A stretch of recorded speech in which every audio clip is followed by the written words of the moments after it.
Obrigado, Henrique. Então, vamos passar para o outro lado agora da nossa mesa.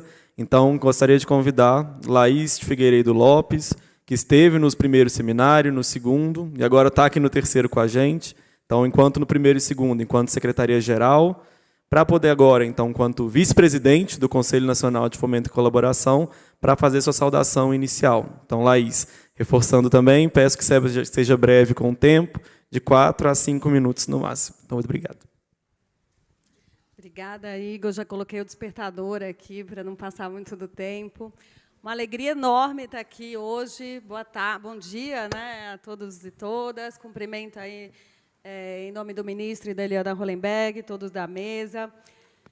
Eu, enfim, volto a esta casa, né, agora de um outro lugar. Comentávamos antes o quanto que é importante, e foi muito importante para o processo de construção, e é importante para todos os processos de construção dentro do Estado, a participação social, né, a legitimidade externa. Então, quando eu estava no governo, entre 2011 e 2016, eu precisei muito de vocês para a gente construir essa agenda, e hoje eu estou do outro lado, continuando na mesma agenda, mas aqui, mobilizando do lado de cá, os avanços e as necessidades que a gente ainda precisa. A gente fala de 10 anos do Miroski, pensando em 2014, mas eu estava fazendo a conta aqui de 13 anos, pensando que a gente começou tudo isso em 2011. Né? E, de lá para cá, a gente teve os avanços da Lei 13.019, a gente teve a democratização do incentivo fiscal do Miroski, a revogação da utilidade pública federal, a autorização expressa em todas as leis de remuneração de dirigentes, mas, de fato, a saída da presidenta Dilma do Palácio gerou uma ausência de implementação, uma ausência de publicidade dos avanços e uma agenda descontinuada e que agora se retoma. Né? No processo de transição, eu tive a oportunidade de participar também, a gente fez um diagnóstico e as propostas para os primeiros 100 dias, ministro, e aqui a gente tem a alegria de celebrar o cumprimento da implementação do Confoco, que foi a grande prioridade por ser uma estrutura de diálogo institucional entre Estado e sociedade civil, para que a gente possa seguir nessa conversa, incluindo a presença da Secretaria e da Diretoria de Parcerias, que é uma novidade dentro da estrutura da Presidência da República. E nessas competências, além de todas as questões da contratualização, a gente tem também o diálogo com o investimento social privado, com a filantropia, pautando aí de uma forma mais ampla a agenda como um todo. Né?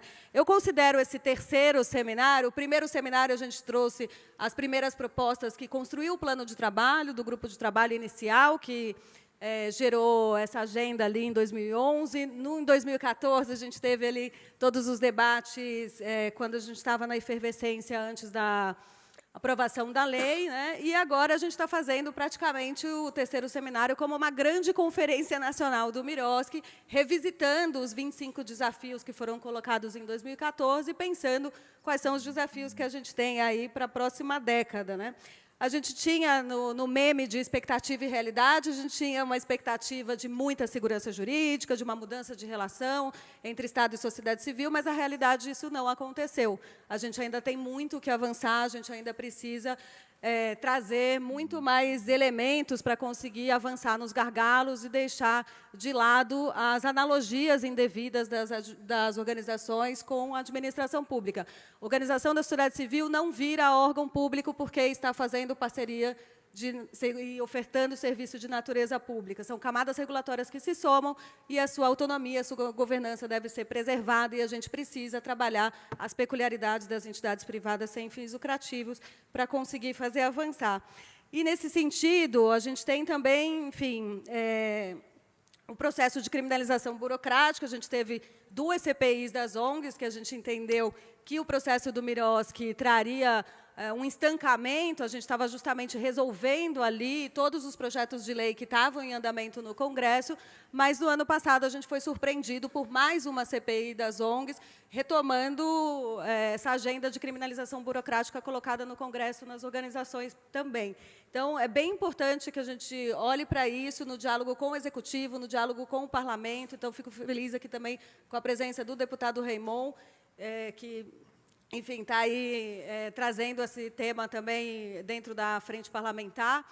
E a gente precisa, de fato, estancar e mudar essa realidade. A gente falava sempre em retomar o cenário de confiança pública, né, das organizações da sociedade civil. Então, o que eu espero aqui é que a gente, de fato, esteja demarcando um novo momento de valorização, de escuta, de avanço e de melhoria da regulação e da institucionalidade do Estado na sua capacidade de atuar no que é dever constitucional de fortalecer as organizações da sociedade civil a partir do princípio da liberdade de associação, que é um direito humano fundamental. Obrigada. Muito obrigado, Laís, também por sua provocação e contribuição também.